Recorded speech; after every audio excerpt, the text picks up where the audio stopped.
Salut tout le monde et bienvenue dans l'antre du lutin. Alors une vidéo hyper rapide et vraiment brouillon non préparé sur des expériences ludiques, sur des achats également. Et aussi on va parler un petit peu de la formule de la chaîne et peut-être de ce que je vais faire les samedis. Allez, on regarde après le générique.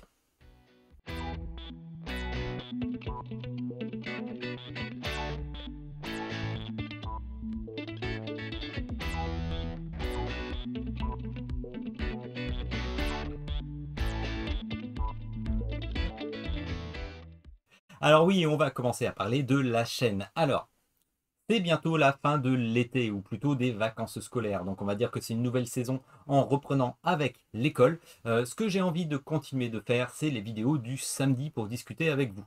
Alors ça va être un petit peu de blabla, comme je fais d'habitude avec mes humeurs du week-end. Et je vais mixer ça aussi avec ce que je faisais tous les 15 jours. J'ai essayé de parler de sociofinancement. Je trouve que ça perd de l'intérêt pour moi justement de parler de certains sociofinancements. Donc je vais essayer de mixer ça pour faire vraiment quelque chose tous les samedis. Je ne sais pas comment je vais l'appeler. Peut-être qu'on continuera de l'appeler l'humeur du week-end ou l'humeur du lutin ou l'humeur du lutin du week-end, j'en sais rien. Mais on va essayer de continuer ça. On va mixer un petit peu les achats, mes retours, peut-être vos retours, peut-être que je vous mettrai à contribution aussi également. Parce que vous aussi, je vois qu'on a des experts vraiment dans les commentaires, on a des gens qui ont vraiment des super ludothèques aussi, donc il ne faudra pas hésiter, peut-être que je vous proposerai par exemple à certains, s'ils sont d'accord, de me parler de certains de leurs jeux. Mais surtout, ce que je veux essayer de remettre en place, c'est parfois de faire des petites discussions avec des auteurs ou des éditeurs. Vous savez que j'avais déjà fait ça sur la chaîne et aussi quand j'étais à la Société des Jeux.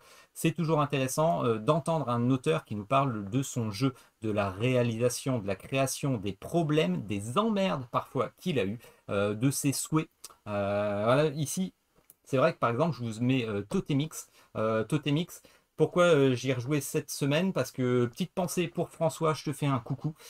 François, on doit peut-être se revoir via webcam pour faire une partie Tabletop Simulator de son futur jeu. Et je sais que par exemple, Totemix, c'était toute une aventure et toute une démarche derrière. Un peu la même démarche, rappelez-vous quand j'avais fait la vidéo avec l'éditeur qui avait réalisé Biomos, c'était quand même une démarche vertueuse pour le côté écologique. Et ça, c'est des choses qui sont intéressantes à voir pour voir les galères de justement ces gens qui sont engagés mais qui veulent créer quelque chose quand même. Donc voilà, c'est des choses que je veux relancer. Donc voilà, appel aux auteurs. Je sais qu'il y en a quelques-uns avec qui j'ai discuté et à qui j'ai proposé déjà de revenir pour faire l'humeur du week-end avec moi, qu'on discute de leur projet, de leur jeu, mais aussi d'eux en tant que joueurs, ce qu'ils aiment, et puis des questions débiles à côté, c'est toujours intéressant pour briser la glace.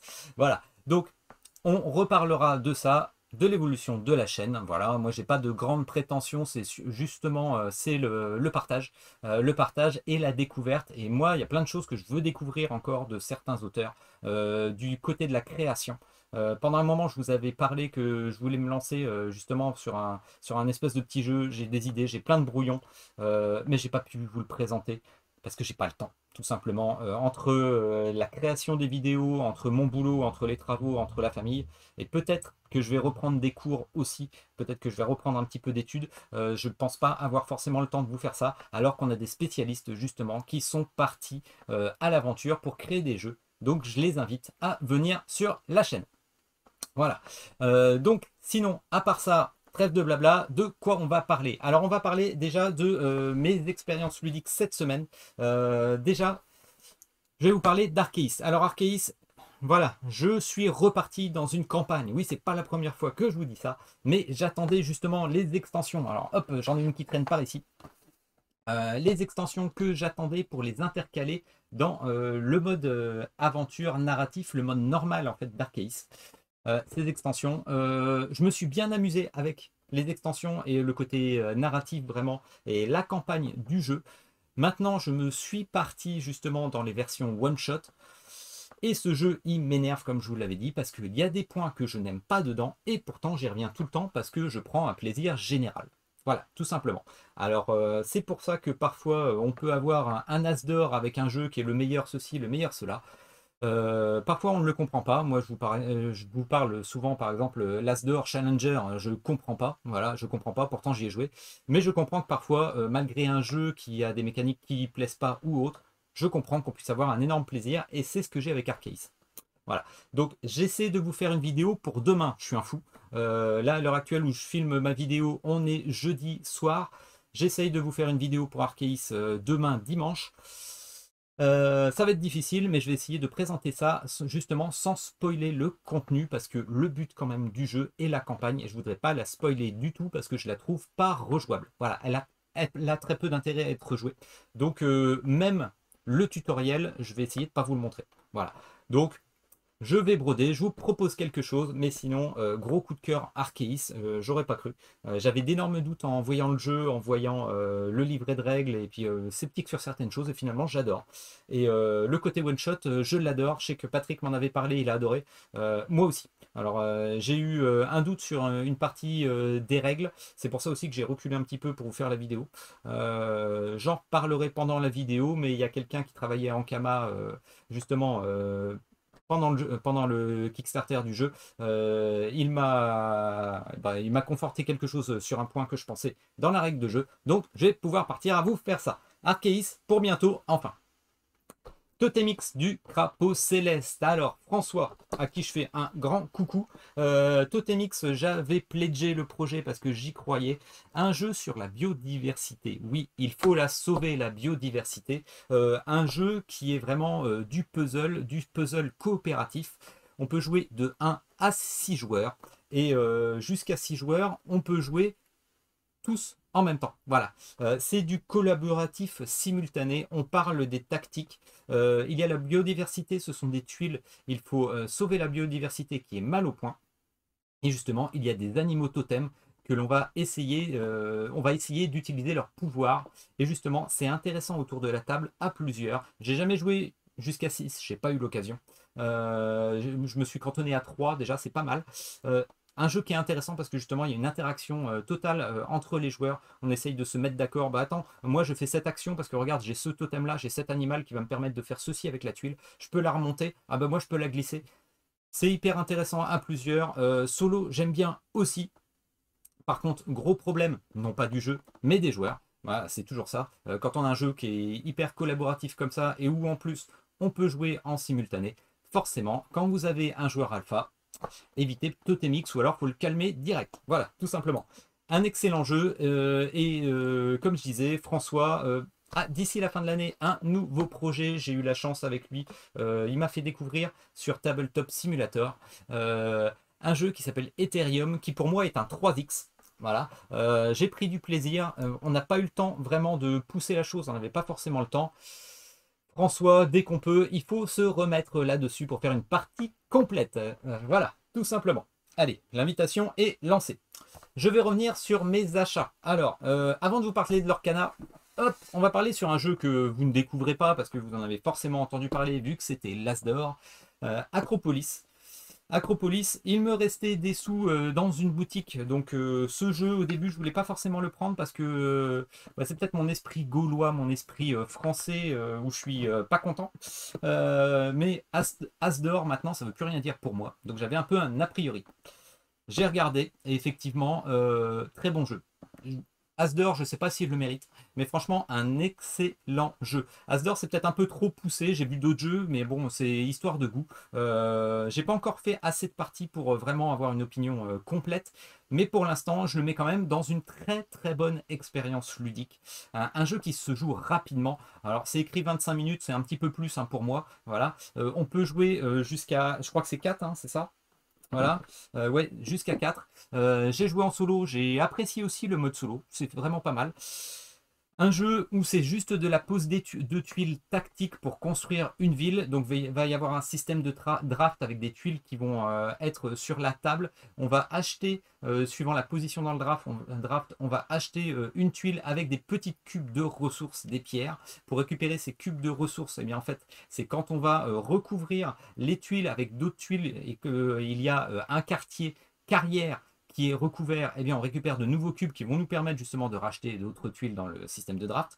Un jeu malin, un jeu intelligent, un jeu comment dire, qui n'a rien d'exceptionnel quelque part, mais les mécaniques, elles sont super bien faites. Et ce que j'apprécie, c'est que le matos, il est de bonne qualité. C'est pas forcément trop cher parce que le prix de tous les jeux a augmenté.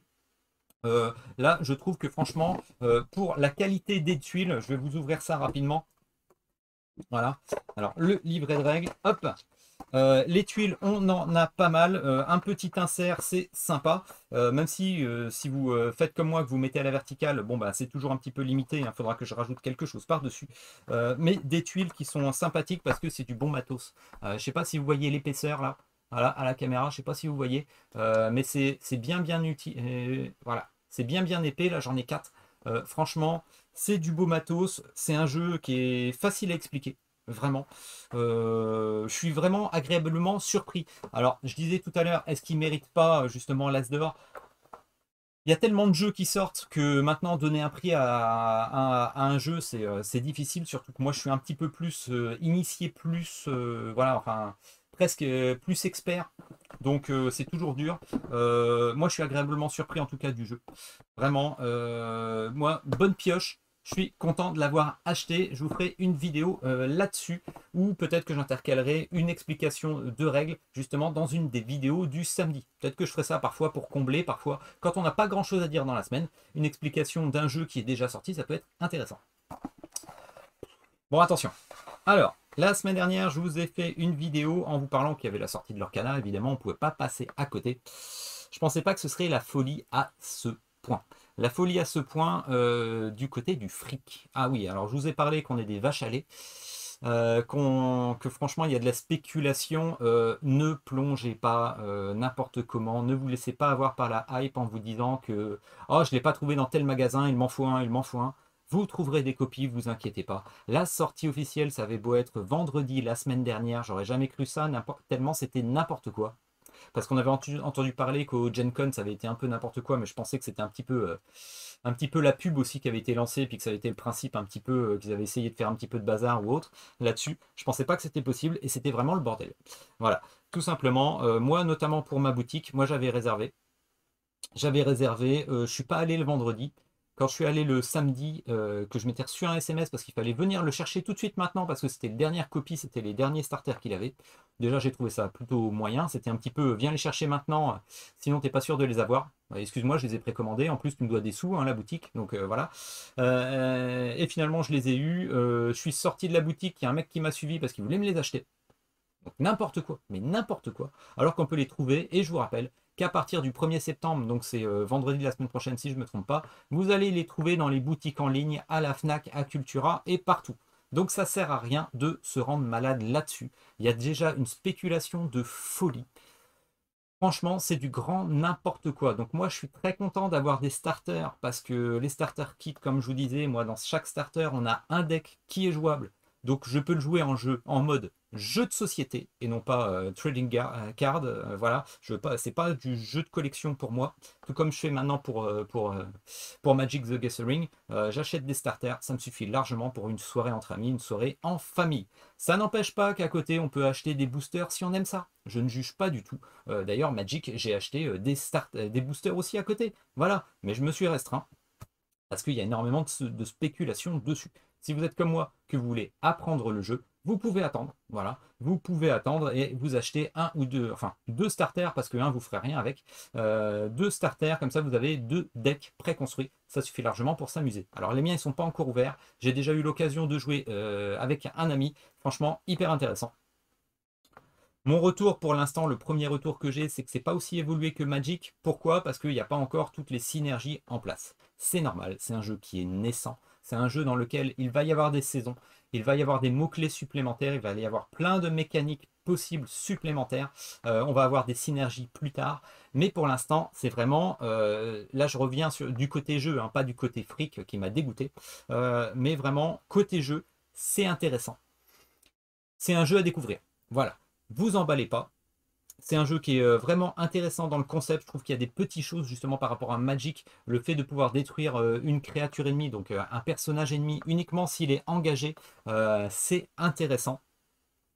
C'est vraiment sympa. On garde aussi les points de dégâts. Les points de dégâts qu'on prend à un tour. on les garde, on met des petits tokens dessus. Je trouve ça vraiment intéressant, des petites modifications par rapport à Magic comme ça. C'est pas vraiment qu'une copie. Il y a de très belles choses, il y a des belles synergies de cartes.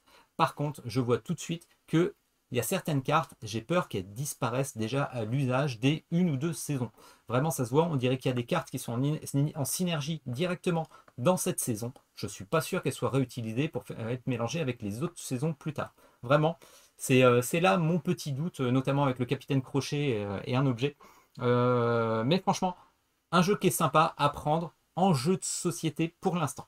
À voir dans l'avenir si ça restera intéressant de continuer avec ce système et de justement s'investir dedans pécuniairement. Voilà, tout simplement. Donc moi, je suis content d'avoir les decks de démarrage, mais je ne vais pas courir après des boosters. Je pense qu'il n'y a pas d'intérêt pour l'instant. Il y a toujours la hype et on a toujours peur de ne pas les avoir. On se dit c'est la première saison. Moi, je ne vous engage pas à courir après les boosters. Si c'est votre truc, vous en achetez. Moi, je pense que je vais en acheter quelques-uns après. Je prends mon temps, hein. Là il y a tellement de spéculation, notamment c'est pareil, il y a des boîtes collector. J'avais regardé le contenu, c'est à croire qu'il y a certaines personnes qui n'ont pas regardé le contenu des boîtes collector avant de les acheter et qui sont déçus du contenu des boîtes collector. Et oui, les boîtes collector ne permettent pas de faire une partie.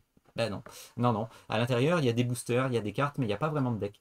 Donc c'est pour ça, l'achat malin pour moi, c'est un starter. Et même si vous voulez un booster, je vous rappelle que dans les starters, à chaque fois, il y a un booster. Voilà. Le petit truc pour vous donner l'envie d'acheter d'autres boosters, c'est qu'il y a un booster à chaque fois à l'intérieur. Voilà, comme ça vous y prenez le goût de « Ah, j'ouvre un paquet, j'ai une carte que je ne connaissais pas. » Le petit frisson, est-ce qu'elle est rare, est-ce qu'elle est pas rare? Voilà, c'est tout l'intérêt. Ils ont bien joué là-dessus commercialement pour vous donner envie d'acheter d'autres boosters alors que vous avez juste acheté un starter. Bon, voilà. Faut savoir se réfréner. Grosse usine Afrique qui est lancée. Moi, je suis pas déçu de mes achats, même s'ils sont pas encore ouverts ceux-là, je vous le répète, parce que j'ai déjà joué avec un pote qui les avait ouverts. Je vous ferai peut-être une vidéo, je vous mettrai ça un samedi, comment ça se joue.